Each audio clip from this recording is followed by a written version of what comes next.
Hello everyone, I'm Phoenix Tremayne and this is going to be my review of Tyler Perry's Bra, Episode 5, The Hamster Wheel. But first, if you haven't done so, please take a minute to subscribe. If you have subscribed, thank you very much, I really appreciate it. Please hit that like button, because every time you hit that like button, lets YouTube know this is a good video for a good channel for Tyler Perry fans to get Tyler Perry reviews. If you have subscribed, please make sure you do hit that like button and share this video so more people can discover me. I'd really appreciate it. And if you can go over to Twitter and Instagram and follow me there too. I'll give you lots of entertainment, news, and information on those two websites. And I'm actually at 499 followers over on Instagram, so if you can get me over that hump, I'd really appreciate it as I go from the 500 to try to elevate to the 750 subscriber mark. Fingers crossed. Now let's get to this bra review. It's not going to be a long review, but I've made some observations. Maybe you made the same observations. Regina, Peter, and Bill. Peter dumps Regina. Now, I think that Peter is slightly overreacting. I know I would be upset too that Regina won't flat out say that she doesn't love Bill more than she loves Peter, but she later explains to Bill that she never wants to love anyone the way she loved him, and I'm assuming because she was foolish in love. And if she explained it to Peter, he would have gotten it and wouldn't have ran out.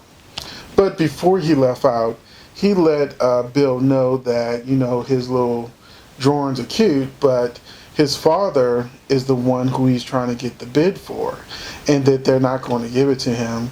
And this leaves him in an interesting spot. Clearly he has money because he was able to give, I think, $50,000 to John.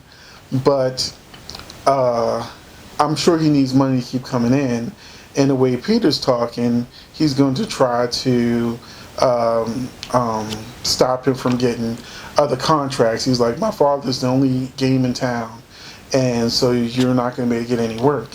Regina, when she was with Bill before, he was, if I remember correctly, he was struggling.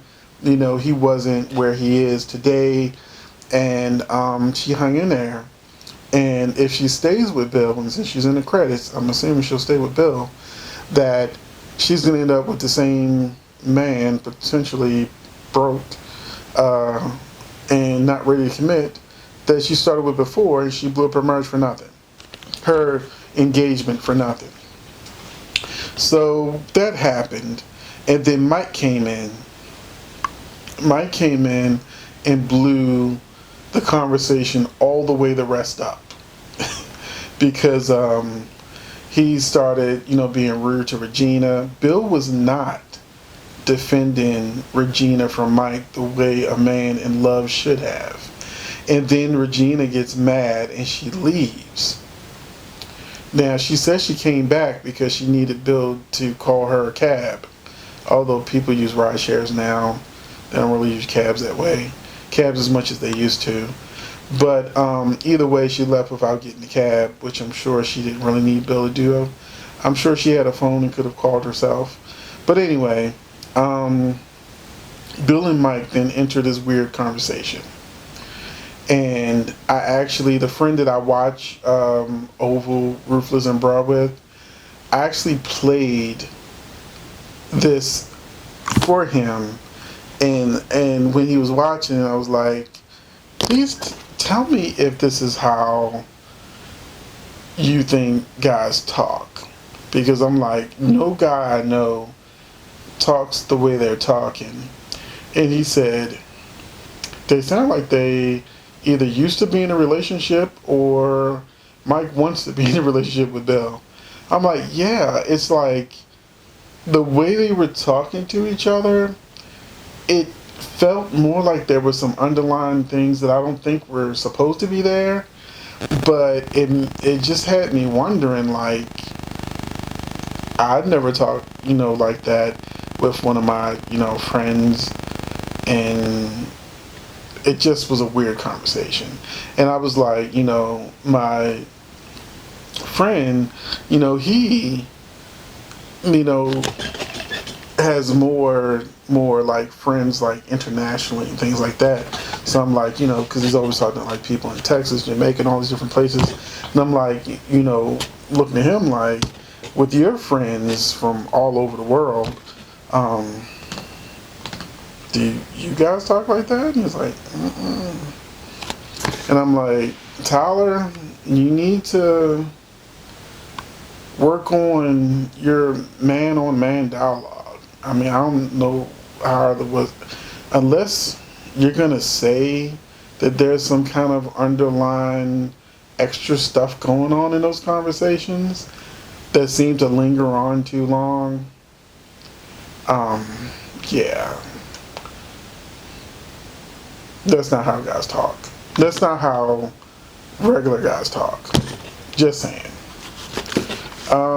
Regina goes to see Miss Alice, which was the funniest part of the show.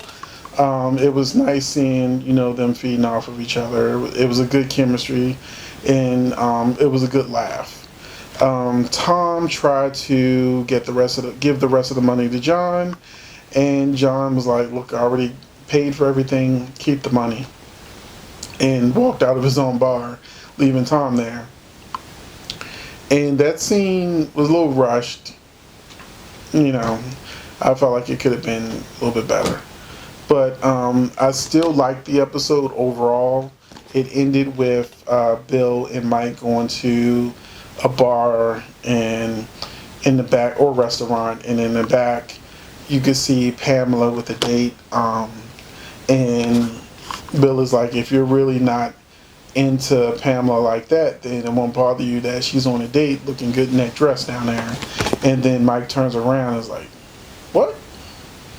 So he's shocked, and turns away. So I'm actually really interested in seeing how Mike handles the idea of Pam on a date, especially seeing that she's also in the credits. So I'm assuming she's going to be around for the whole season, and that Mike may find himself catching feelings for the first time. And that was the episode. Like I said, I did enjoy the episode, but I was scratching my head at the Bill and Mike conversation that didn't seem authentic. And I was also looking forward to Mike's interaction with Pam in the next episode. And I also enjoyed Regina's and Alice's dialogue. So that is my review of episode 5 of Bra, the Hamster Wheel. And I will catch you in the next video. Thanks for watching.